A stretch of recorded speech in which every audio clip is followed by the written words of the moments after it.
I want to thank everybody for joining me today, especially Maria and Michelle, who have heard this before. So it's going to be a little repetitious, but I'm hoping I've adjusted things so it's not so mind-boggling. All right.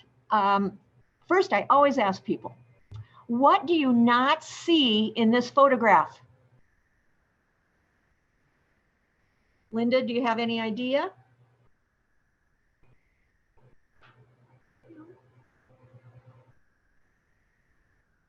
Well, one of the ladies on Monday guessed it. And I put this up because this was taken during the open range era. And you notice there, for as far as the eye can see, there are no fences. And that is the era that seems to be the most romanticized in Montana. And the brands begin long before the open range era and go on through till today. So let's just start talking about livestock brands. In case you haven't noticed, they are everywhere. Now, this sign is outside of Malta, but there's also a duplicate sign between Forsyth and Miles City. And if you grew up in a community, ranching community, as I did, you just walk down the street and you'd see brands, belt buckles, leather tooling, quilts often have brands, jackets have their brands, hats have the brands. So I want you to think about the idea that livestock brands are part of our culture, part of Montana's history and culture.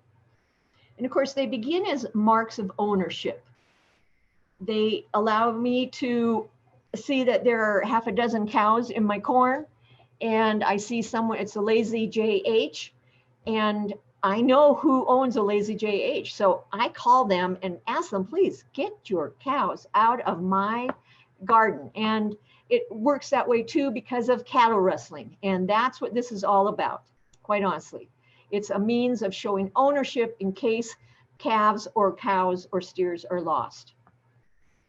It doesn't take long before these brands represent the owners and families, and they become very personal to the family. And then there's a next step where the brands often become associated with a specific place. And as they're associated with the families or a specific place, they take on stories, and quite honestly, they take on an identity of their own, and they become concrete, and they are concrete to me, pieces of Montana's history. Now, before anybody asks, I do want to tell you what the first brands were. And I always preface this that, forgot to write down the time.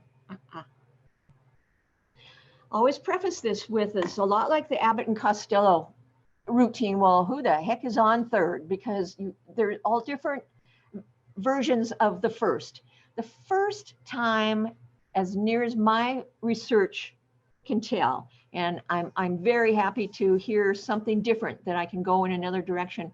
But the first time there was a scar burned on horses in what would become Montana Territory was Lewis and Clark. They both mention it in their journals for October 5th, 1805. And Lewis and Clark and their crew are about to head over the Continental Divide. They're leaving their horses with Nez's purse with every intention of picking them up the next spring. And they do. The first brand used in agriculture, that is from a place that was a working farm or ranch, was the cross on the hill. And of course, this was used outside of St. Mary's. It was used in St. Mary's and was the brand that Father de Schmidt put on the cattle for St. Mary's. And this is a little interesting. The legislative authorization, the first legislative authorized, was the 84 brand, dates back to 1865. And a guy by the name of Thomas Pitt was a vigilante, evidently very well liked by his contemporaries. And he had a song that he sang that, and I've seen this in 2 or 3 different sources, that had the number 84 in it. It was right around the Civil War. If anybody has heard that song, please send it to me. I have not been able to locate it. But the first, and this is where today's talk comes in, the first registered brand in the Montana livestock brand books February 10th, 1873, square and compass, Poindexter and Orr. And why am I excited about this? So on the left, notice there are leather-bound volumes, and they're huge. On the right, you can see that things, the computer printout are, yeah, they're not so much fun to go through, but at least if there's a computer, if it's saved on a computer, we can access it and get it on ours. Sadly, there are a couple of decades that have been lost on the computer because programs change, and there you are. So 64, when we become a territory, the government, the legislature asked that people record their brands, register their brands at each county seat. And in case you haven't seen a map of Montana in 1864, those county seats are really far apart and pretty hard to get to, especially when you start looking at eastern Montana. And it's the open range. So the open range had, heaven forbid, we've got cows and cattle and bulls commingling, and can't tell who's who if you've got two people in adjacent counties that have the same brand. So at 71, 72, it became mandatory for people who wanted a brand and were going to use a brand to record it at a central office. And this would evolve into the Montana Livestock Brand Office. And that legislation also mandated that the Livestock Brand Office have available these records, whether you want to see something that was recorded last month, or you want to see something that was recorded in 1889 or 73 for that matter, they will bring out the original records. And this is a bit of a problem, and I'm going to talk about that problem here pretty quick. So 77 is when the brand office was mandated to be with the seat of government, so Helena. 1911, we are going to be seeing the end of the homestead era, but in the meantime, in the last 15 years, thousands and thousands of people have recorded homesteads in Montana. Every one of them wanted a brand. So in 1911, the brand office realized that they had no idea what brands that had been recorded since 73 were still viable and still being used. So 1911, they have a re-record. And that turned out so well and was such a good tool that the legislature designated 1921 as the first every decade re-record. And so 2021 is the 10th or the centennial for the re-records. Now, getting back to these amazing records, the Historical Society wound up with microfilm copies of all of these, and there's over 60,000 pages. So imagine, and that stuff's often done by hand. It's a lot of work to electronically copy and digitize something. Because in the, I'm going to say about 25 years ago, a wonderful man who used to come regularly to do research, a guy by the name of Ivan Doig, went across the street, because the brand office is right across the street from us, and proceeded to explain to them that he wanted his parents' brand history. And that means we want to know who's owned it before and what was the first recording date.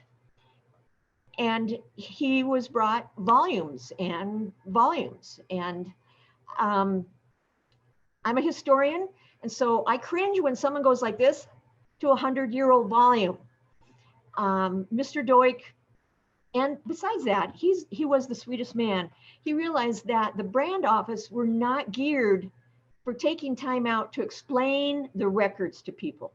And that's something I'm going to hopefully do to you too, for you. So he gave us a donation, the Montana Historical Society and the Livestock Brand Division of the Montana Department of Livestock. He donated money, and the brand records were digitized.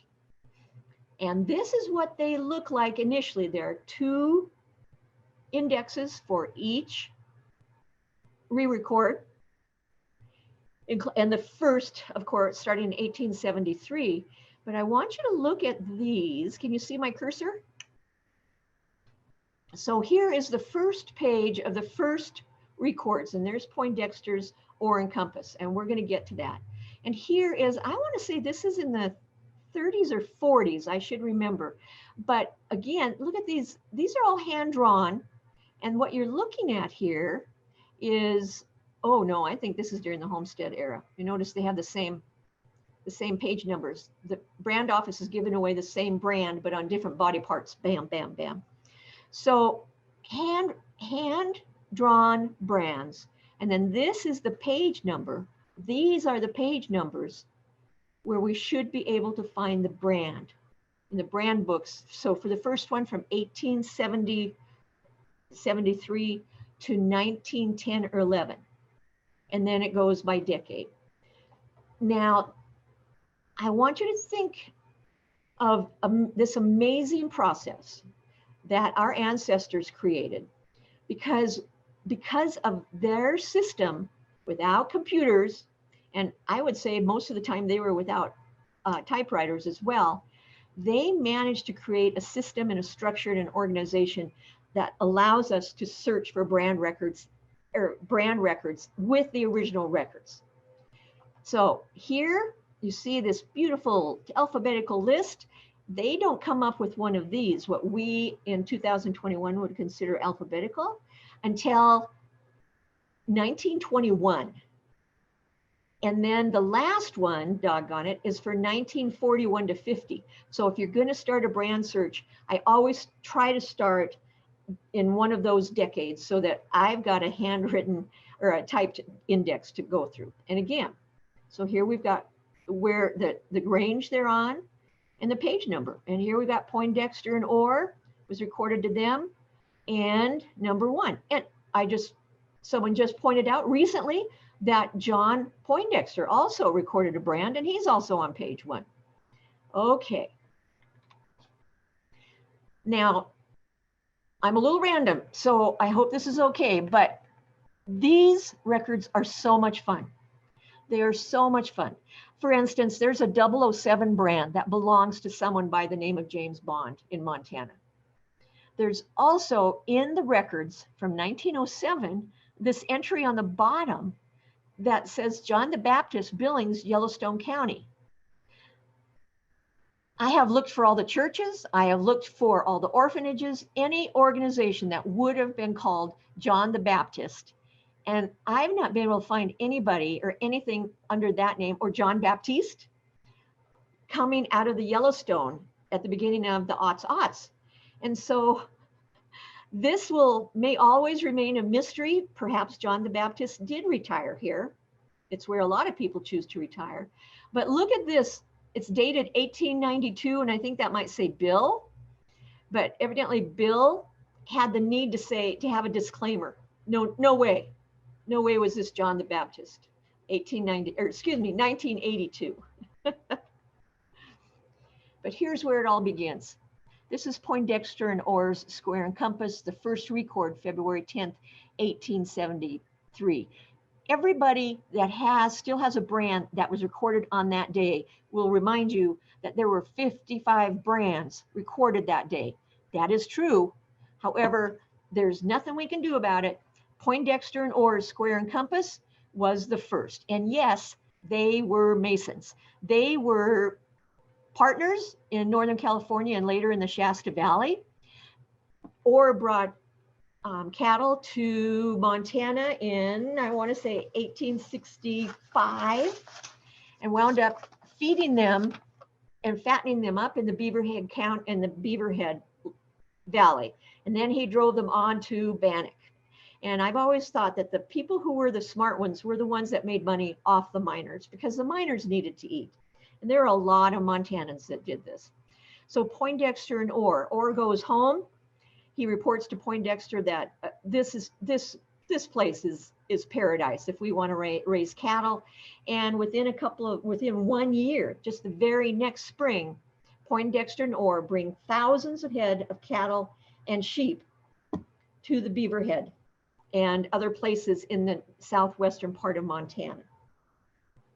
They settled what is now Dillon, and I just cannot impress upon you the good these two men did. They were good souls, and they were Masons. I don't know if that has anything to do with being a good soul, but they were so good to Montana. And then if you want to look at Mr. Poindexter, one of his daughters married a grocer from Butte by the name of Cooney, and I'll let you go with that. Sometimes it's not the family or the history itself behind a brand. It's going to be something like this. Something legendary is what I call it. So the R Bar. This belonged to Stadler and Kaufman, who had their headquarters in Helena. And if you're familiar with Western history, you know that the winter of 85, 86 brought an end to the open range era because it was so horrific. But sometime during that winter, Stadler wrote to his foreman by the name of, just a minute, I want to get his name, Jesse Phelps. And Jesse Phelps gets the letter eventually, and he happens to share it with a young cowboy who's sitting next to his wood stove one night by the name of Charlie Russell. And he asked Russell, how am I going to explain the loss of life, the loss of capital to Stadler and Kaufman? And again, according to legend, Russell says, let me do it. And we've all seen this. My guess is there are a couple different, Russell did go on to do a couple of different renderings, but you just can't but feel sorry for this last Bar R steer. Oh my. So the Bar R and Waiting for a Chinook. Another of my favorites is, and this is my own translation. So you notice there's a vertical, there are two vertical dots here and two horizontal dots here. Branding irons were very expensive because blacksmiths were very hard to come by, especially if you lived out in the Tules, which most people did. So George Wilson comes up from, need to change my page, excuse me, comes into Montana in 1864, and he goes to work at the gold fields outside of Virginia City. And we can only imagine how hard that work was. But at the same time, his wife is baking and doing laundry for miners. So they are partners. And after making a little bit of money, Mr. Wilson looks around and says, I don't want to do that again. And he goes to Salt Lake City and brings up a bunch of cattle. Initially, he gets them settled outside or inside Jefferson County. And he has the vertical 2-dot brand. Well, eventually he moves his cattle and his ranch down to what I would call the Judith Basin. At that time, it was in Marr County. But you notice he's kept the same branding iron. He's just changed his brand. One is vertical and one is horizontal. So he can use the same branding iron. If you're familiar with that part of Montana, just this side of Harlow, you know there's a sign that says 2-dot bar. And that is, as far as I know, all that's left of 2-dot. But 2-dot used to have the railroad come to it. It had a bank. It had a hardware store. And it was a going concern.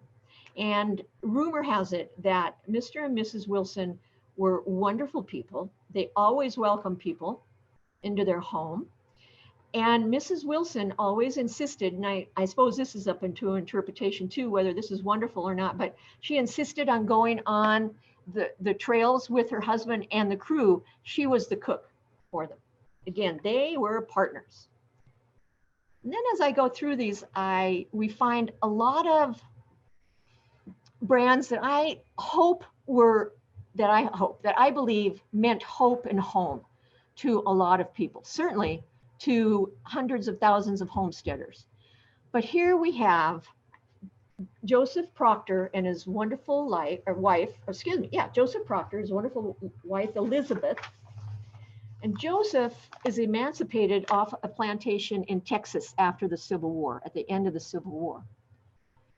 He did not know how old he was, but within the next 10 years, he's on a steady run from Texas and Oklahoma and some of those southern parts of bringing cattle up into the Northwest to get them fattened up.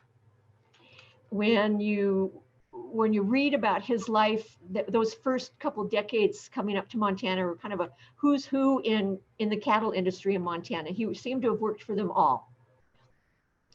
He married Elizabeth about 1900, and at that time they bought a place outside of Castle Rock that was 40 miles from the nearest town. 40 miles.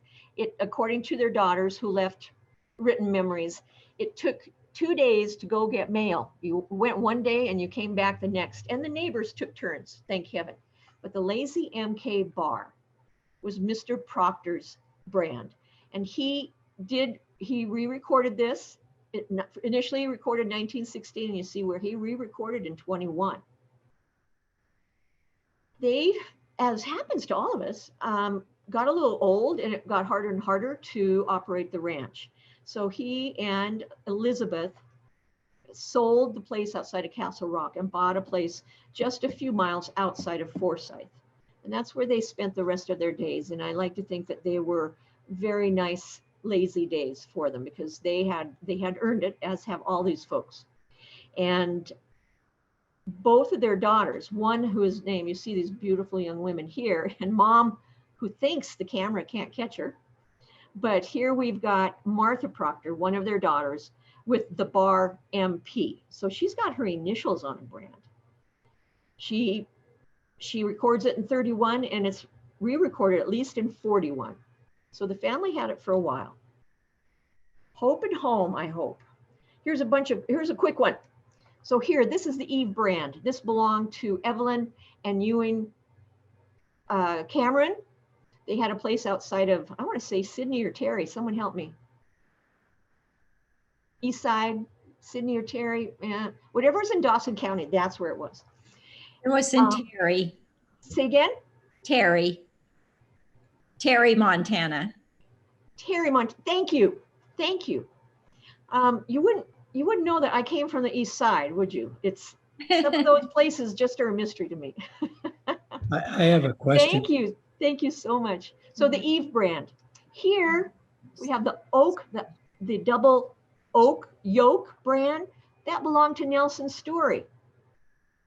XIT, and again, this is a little bit later in the open range, but the 10N Texas brand stands for a huge, huge conglomerate that sent hundreds of thousands of cattle up to Montana and Wyoming and the Dakotas to fatten them up in the grasslands of Montana and Wyoming and the Dakotas, and then they took them to the railhead and shipped them usually to Chicago.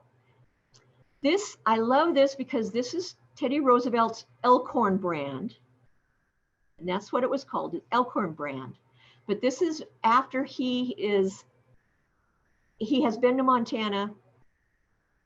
He has mourned the death of his, I think it was his wife, his first wife, and his mother, and is ready to go home. So he's gone back to Oyster Bay. He's starting a political career, but he still is recording. In 1912, he was still recording that Elkhorn brand. And then my favorite, this is Ida Pound Bershaw's brand. This is the tuning fork brand. Ida Pound had a father and brothers who in the early 1880s or 70s, excuse me, probably the 70s, came to Montana, homesteaded out along the Muscle Shell, and established a ranch. And when things were a little established, they sent home to get Ida, her mother, and sister into Montana. When the luggage was unpacked, they unloaded and then again loaded onto the deck of the steamboat a grand piano that belonged to Ida.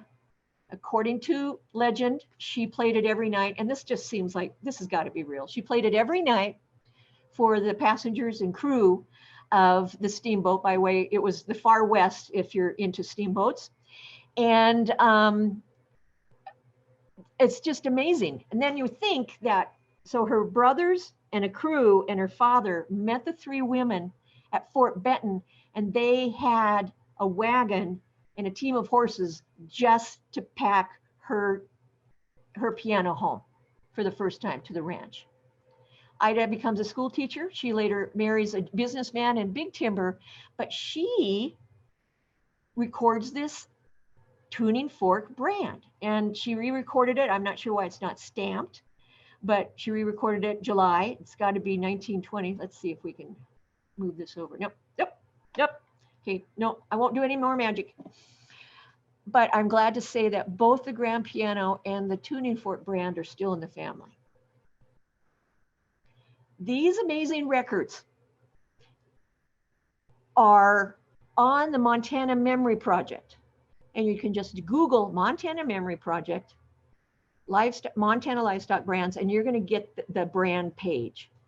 But something I really want to impress upon people is this isn't Google. Because of computers, we have an electronic copy of the original brand records that we can access. But I can't put in Everett Stoltz and expect to have the search show up with my dad's name. That's not how this works. Because the records are blurry.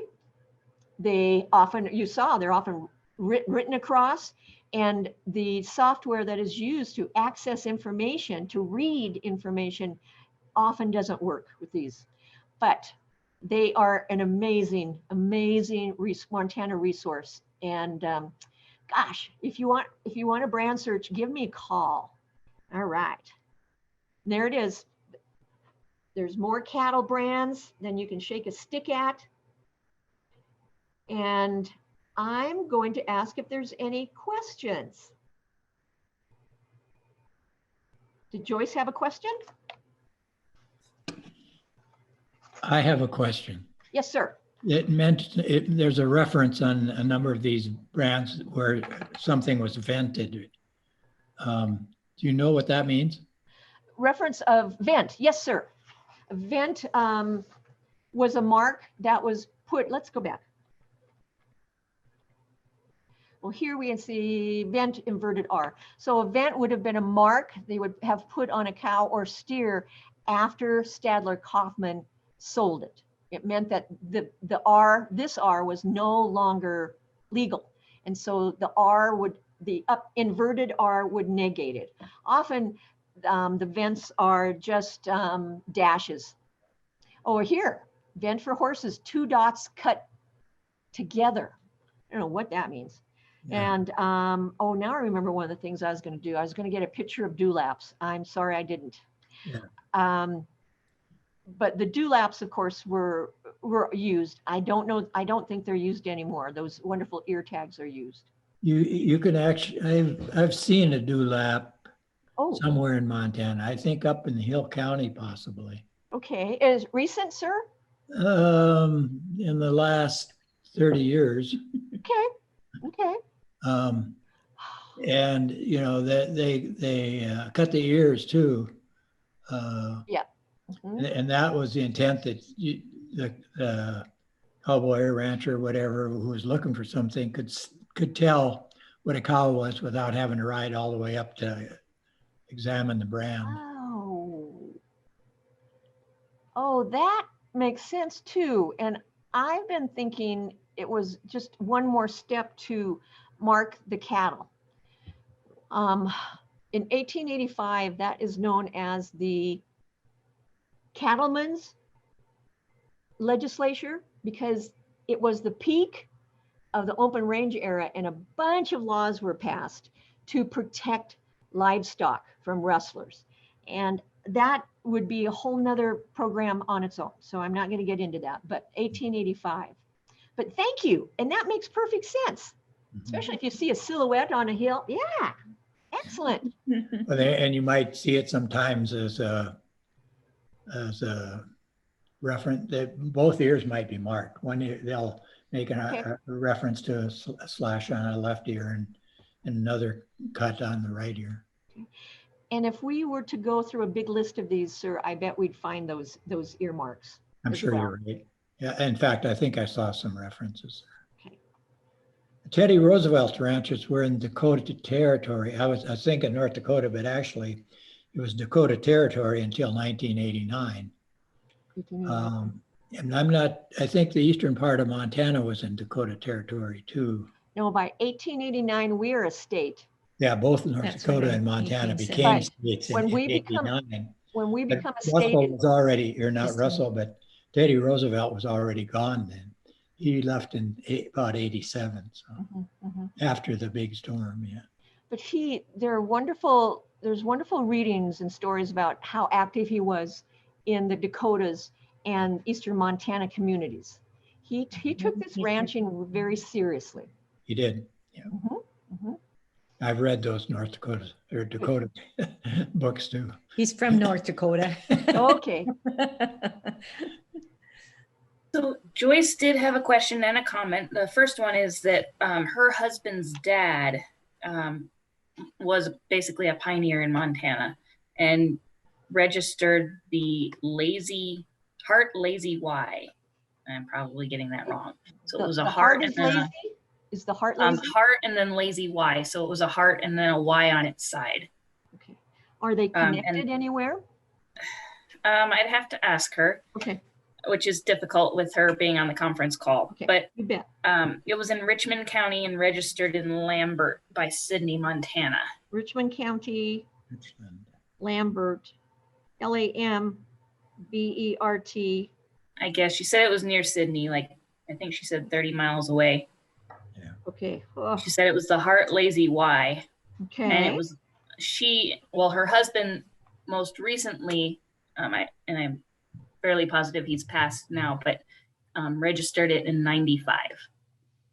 Okay. So she wanted to say that. And then the other thing was she was wondering is if they still send out the latest brand books. And if so, if she could get a copy. okay. I know you can order brand books from 2020 or 2019. They're really, really expensive. Oh, So is Joyce comfortable at all on a computer? No. Nope, okay. she was just curious if the brand was still in existence and wanted to. Oh, well, I can check that out. Okay. You ready to, are you willing to give me a moment?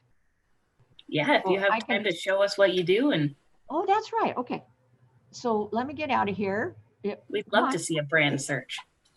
Okay, And Joyce, you'll just have to listen and hopefully. yes, ma'am. Okay, I'm going to go into I'll just do this. Montana livestock brands, livestock auctions, Montana livestock going to- brands, Department of Livestock. You're going to need to change your screen. Oh, ooh. You can't see the livestock brands. No, you'd have to go down to share screen and end the one you're doing now and then Oh. pick a different. I'm so sorry. No, you're fine. Stop share. Okay. Now I hope I didn't lose everything. No, then click share screen Oh, share screen. and then pick the screen that is the one you're wanting us to view. You bet. I think that's it. Perfect. So here we go. We're on the Montana Livestock brand page. And this is a great page. They tell us how to read the brands because there really is a language to it. It's really confusing. There are some I wouldn't even touch. But they also have, just a minute, view current Montana brands. And this is organized by county. So we can just look in Richmond County. Richland. Oh, Richmond. Yeah. Yeah. So, okay. So now what we're going to do is we're going to find, I'll do it easier than that. We're going to find the heart brands. So they're in alphabetical order. Don't get dizzy. Then we have numbers. Oh my gosh, and then we have the hearts. So heart Y is going to be towards the end, but I'll start at the beginning. So you see that we've got open 9s. Maybe these are lazy open 6s. No, they've got to be 9s. They've got to be 9s because they're with the rest of the 9s. Okay. So we're looking for Y, but look at these configurations. And bear in mind, this is just one county.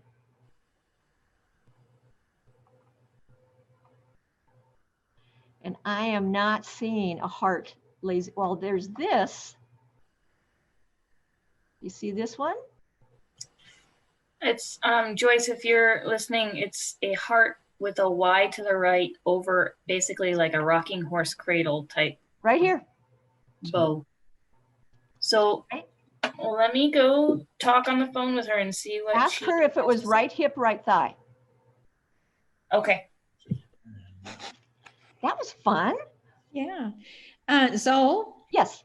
so this got me to wondering about what my grandfather's brand might have been in Blaine County out at Savoy. And I don't know, I haven't any idea what his brand was. Out at But- Savoy. Yeah, And tell me the name of the county again. I'm sorry. it's Blaine. Blaine. You said that. What was the name? Fitzsimmons, Irving J.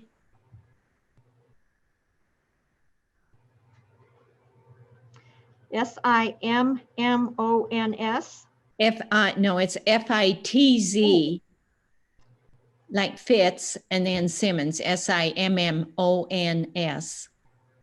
Fitzsimmons. Yes. There we go. Okay. I tell you what, I will look that up for you and I'll give you a call, but it might be a few days. Oh, that's fine. Thank you. I appreciate it. Oh, Yeah, it's one of my favorite things. Fitzsimmons. Irving Fitzsimmons, Blaine County. right. Uh-huh. And he hailed from Savoy. Very Yes. few people can say they hail from Savoy, Montana. I know. Yeah. We had some friends that were actually, they were looking for some ranch land and they said, "Where's this Savoy?" I said, "Well, you'd have to go out there." Yeah, that's great. So It's- Maria, did you find out? No, it's too hard with the phone because I Okay. can't shut down the sound on this. So I can ask her. You said left hip or right or left thigh or left whatever. Yeah. Left or right thigh would help, knowing that she does have. I mean, I know the last name. I don't know what if Well, that might that help. means that as far as we know, a gentleman by the name of Cage Salisbury outside of Savage, Montana, has this brand. Currently, that's- so it wouldn't be the seems old name. pretty close. It's pretty close. But it's still Jacobson. the same. The last name was Jacobson. Yeah, well, we're in current brand records. We're not in the historical records. It's a cattle brand on the right hip and horses were on the right thigh. Exactly. And it sounds like Merlin, that's what the bottom line is. We could have a dozen people, well, let's just say 8 people with this recorded brand, but they're going to have different body parts, right hip, left hip, shoulders, Oh, wow. ribs, ribs, thigh, hams. I've seen it referred to as hams. And the same with the horses, left and right thighs, shoulders. Right shoulder, left shoulder. Yep. So, and And- now I'm really, Merlin, I'm really beginning to appreciate those dewlaps because I'm thinking you're trying to, the steer might be not facing you on the side where the brand is, and you have no Right. idea. Yeah. Oh, you're good. Thank you. But isn't the dewlap on the neck? Because I sure wouldn't want my neck cut into. Yeah, it's on the skin of the front of the neck. Oh, is it? Oh, the dewlap. Yeah. Basically it's a dewlap part of the neck. It doesn't lap over. I'm glad I'm human. Ah, We only do tattoos. and live in this day and age Yes. where we live. Okay, Well, that was fun. wonderful. Anything else? Awesome. I think we asked all our questions on Monday. All right. So You did a great job covering the ones we asked, though. good. My desk phone is 444-1988. And if you don't like the internet, please call me because I load the internet as well. But I love doing brand searches on the internet. So we can have some fun. If anybody wants to call me, by golly, I'll do a brand search for you guys. And I will, Linda, like I say, I'm not sure I've ever looked for a brand from Savoy. So I'm excited. And just give me a few days if you would. Oh, yeah, I appreciate it. Thank you. You